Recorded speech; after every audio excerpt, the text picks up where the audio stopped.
Maybe you drop me off at my studio, eh? Oh, sure, Professor. You see, my old car has a sprained ankle and the clutch is broken. The clutch, Professor. Clutch, I don't know. I'm not a mechanic. Larry? Huh? Well? Oh, I'm sorry, Lou. Goodbye.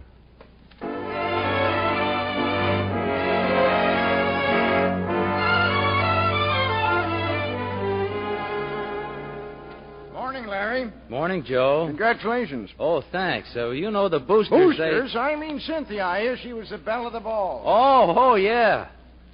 Oh, good morning, Sadie. Morning, Larry. Congratulations. Huh? Oh, she always was a pretty kid, Sadie. I'm talking about the boosters. Say, we got a shipment in this morning. The boss. No. You mean Dingle's back? Been screaming for you for an hour. Oh, fine. Careful, Larry. He was saying anyone who thought he was indispensable here could quit. Quit?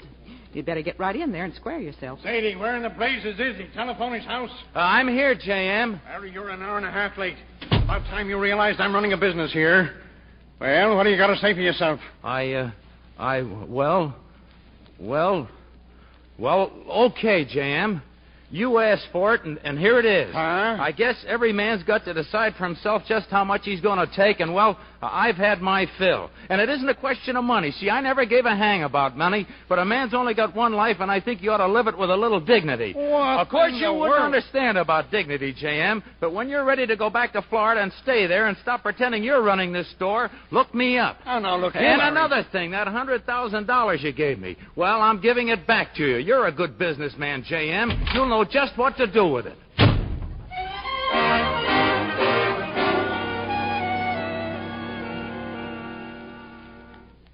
Larry, what are you doing back home? How's Cynthia? Oh, well, she's still asleep. Now, what is all this? Lou, don't you let anyone tell you I was fired. I quit. You're kidding. No, I'm not. Oh, J.M. got back this morning, and he spoke a little out of turn. So I went right up to him, and I said, J.M., a man has only got one life, and I think he ought to live it with a little dignity. Larry. So I guess as soon as we can get packed up around here, we'll be shoving off for Chicago. I can say, whose hat is this? Hat?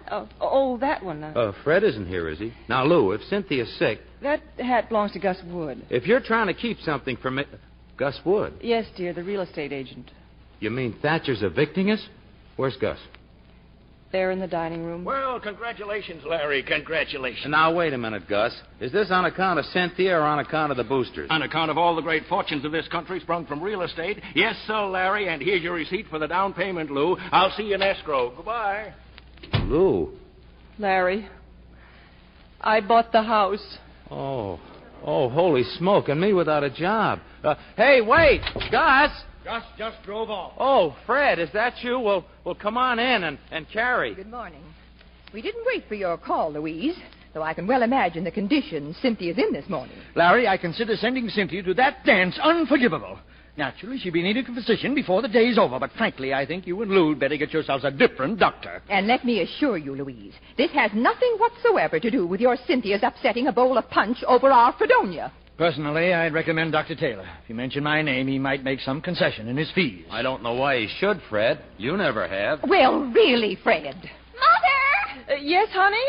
Mother, why did you let me sleep so late? Didn't I? Oh, hello, Uncle Fred. Hello, Aunt Carrie. Cynthia, I don't think that you should please, be running Uncle around. Fred, I have much time. Mother, I have a date with Ricky and the whole bunch of going over to Carnival Mill City.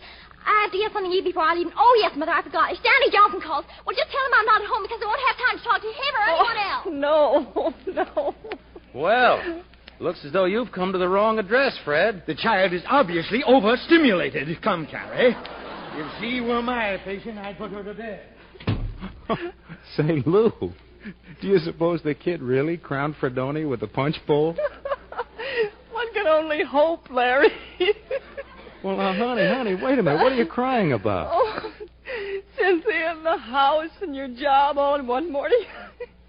I guess I'm a little hysterical. Oh, now, honey, it'll be all right. I'll see Gus and call off the house deal, and then I'll contact that fella Collins in Chicago about the job. Daddy! If he... Oh, Daddy, I just saw it. Your picture's in the paper. Congratulations. Oh, that. Well, Oh, Mother, why didn't you tell me?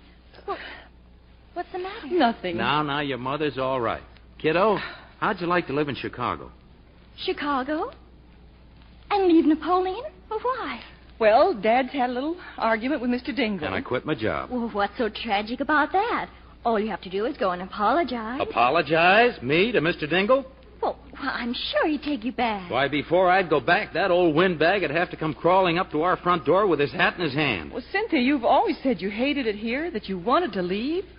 I said that Anyhow, a girl can change her mind, can't she? If you and Dad have decided to go to Chicago, then you'll just have to go without me. I simply can't go, Mother. Don't you understand?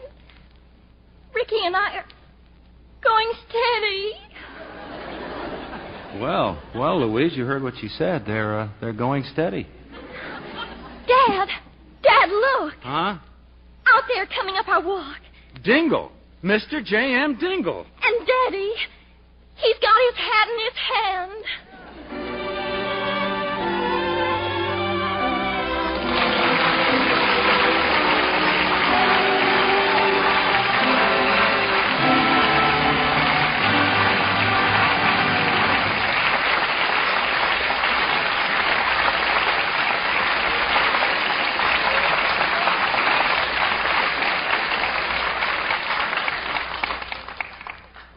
Our stars will be back for their curtain calls in just a moment. Here's Mr. Keeley, our producer. The curtain rings down on another successful season. And before we say goodbye for 8 short weeks, I know you'll want to meet our stars in person. Elizabeth Taylor, George Murphy, and Mary Astor.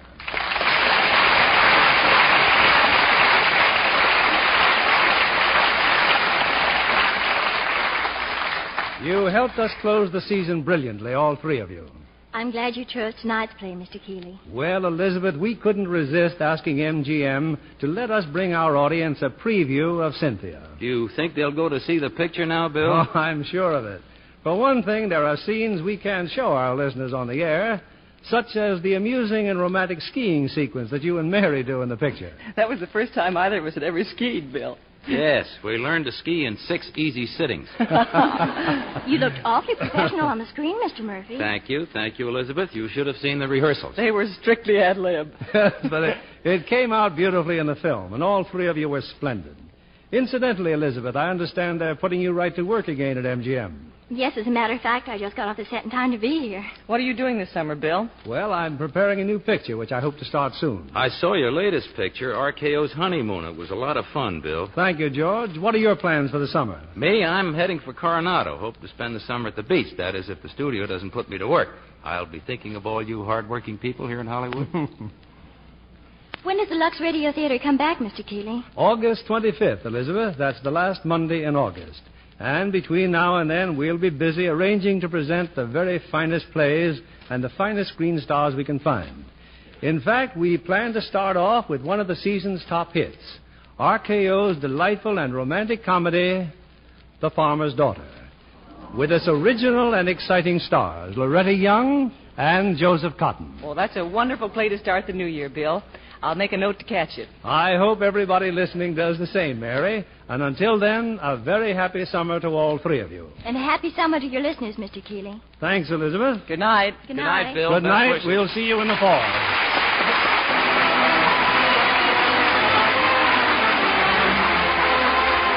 Lever Brothers Company, the makers of Lux Flakes, join me in inviting you to be with us again on Monday evening, August 25th, when the Lux Radio Theater plans to bring you The Farmer's Daughter, starring Loretta Young and Joseph Cotton. This is William Keeley saying good night and good luck to you from Hollywood.